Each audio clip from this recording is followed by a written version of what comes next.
told you before in a couple of videos before, I'm in San Antonio again for today's video and tomorrow's video. And then Sunday I'll be in San Antonio too. I'll be coming back. But I'm really tired. I don't know what it is. I think just the last couple of days are getting to me. But one thing I wanted to talk about today is meditation, specifically Zazen meditation, which is literally just sitting down and closing your eyes and doing nothing. Because I've had some more realizations on why meditation is such a powerful tool for sharpening your mind and appreciating life more. And I want to I want to explain it through a metaphor, and actually a metaphor I talked about in a couple videos before, and that's with the night sky. So remember I was talking about in the Law of Polarity episode on, if you haven't watched it, it's the law of polarity. I talked about how stars can't exist without the backdrop of the night sky. The night sky and the darkness of the night sky is necessary to contrast against the stars for them to be bright and beautiful for us to see. Now, I want to use that metaphor with meditation. So let's think of the stars as actions and actions we do in the world, all thoughts, sounds, emotions, anything to do with being active within life. So, let's think of those as stars. Now, in the normal modern day a citizen or citizen person, their activity is almost blinding. There is so many actions, so many thoughts, so many emotions, so many thoughts, feelings, emotion, and so many actions they do, so many things they engage in. The phone is the perfect example, right? Engaging in social media, constant attention and activity throughout the brain. And what that does is those stars you have, they start to multiply and they start to populate and they become so much that they start blinding out the night sky. And then they get so much that it's just white. And it's so blinding that all you see is whiteness. And what is that? It becomes a backdrop. It's a white backdrop of activity and I would argue hedonistic lifestyle. So when you have that white backdrop, what happens when there's one dark dot? It's accentuated, right?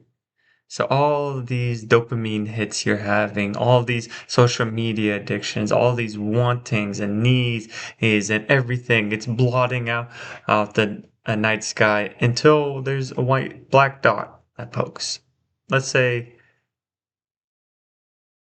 there wasn't whipped cream in your caramel frappuccino. Well, since you had so much of these neurotransmitters, so serotonin and oxytocin and dopamine, that pursuit of happiness, and used your actions to pursue that pursuit of happiness. Now it's whole white. So whenever there's something painful that comes up, it pricks that whiteness. And it's accentuated and amplified because your whole life is already that white background, that hedonism, that pursuit of happiness. So whenever you don't get that whipped cream in your caramel frappuccino, you go batshit crazy because you have nothing else to compare to and contrast it to besides is that pursuit of happiness? Now let's relate it back to meditation. What meditation does is it forces you to start from a blank slate. So in meditation, it's you sit down, close your eyes, and what you do is you observe everything: thoughts, the sounds, feelings, the wind hitting your face, the emotions, and you have. You are a silent observer of all that goes by. You don't interact with it. It just goes, it goes, it goes. Oh, it's everything external, everything internal. It's passing by.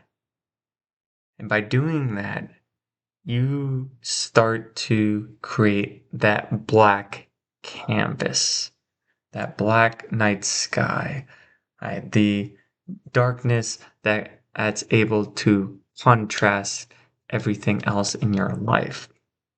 And you can see this literally just closing your eyes, right?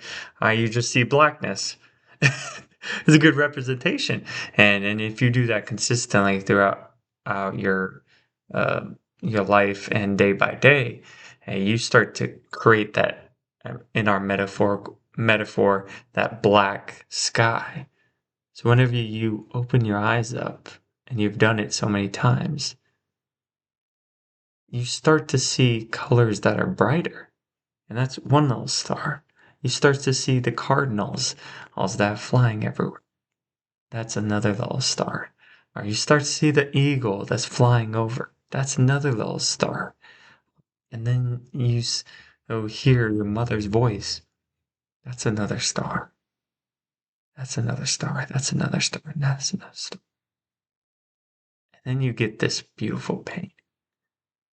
Or not painting, but a picture off of the canvas that you've created through meditation and the now appreciation of, I hate to say it and hate to be cliche, but the little things. Everyone says it's the little things in life. And yes, that's true, but most people can't get to that point because they don't have an adequate uh, canvas to contrast that with. Meditation is that canvas. I would argue meditative acts as well. I'll get you closer to that as well. Also, walking without your earphones on, running without your earphones on, journaling, and these meditative acts give you the ability to see your life from a blank slate and contrast what's important to you and what is beautiful with that blank slate. And that's why I think meditation is so powerful. At least one of the reasons. It also gives you the ability to uh, choose where your attention goes. And I think that's quite powerful as well, because in meditation, you learn to perceive all sounds as just sounds vying for your attention.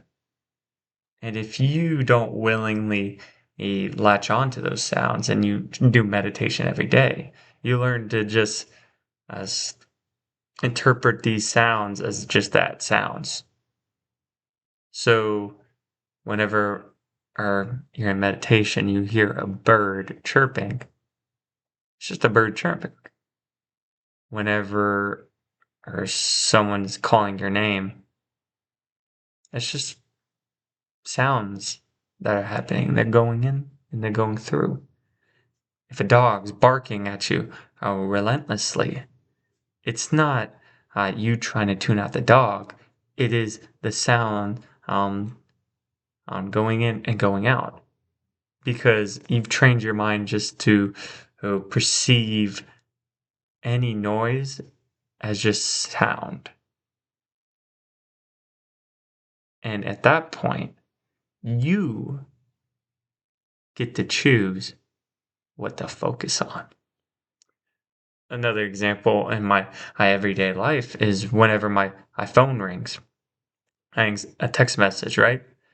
I think most people would take out their phone because it's that sound is a literally notifying you that there's something important and you have to go see it. Well, I'm the uh, with text messages, it's just like email. It's a to-do list anyone can add onto.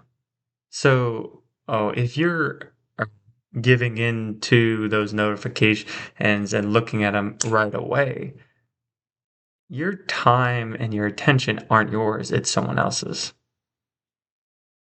But in meditation, what it teaches you is that those sounds, whenever a ding goes off, it's just a sound. And you yourself can put as much importance or um, necessity in seeing it. That's not a good way of putting it, but you can be the arbiter of whether you want to look at it or not. It's not someone else's time. So there's many times where my phone's going off, but I I don't care. I don't care if the phone on is dings right now because I'll be a little surprised. I'll be oh, because I don't get a lot of notifications and text messages, and that's deliberate. But if I do get a text message right now, it vibrates. It's going to surprise me, of course, because life is a bunch of surprises. But my first priority and my attention is to you guys, to the camera, to my conversation to you right now.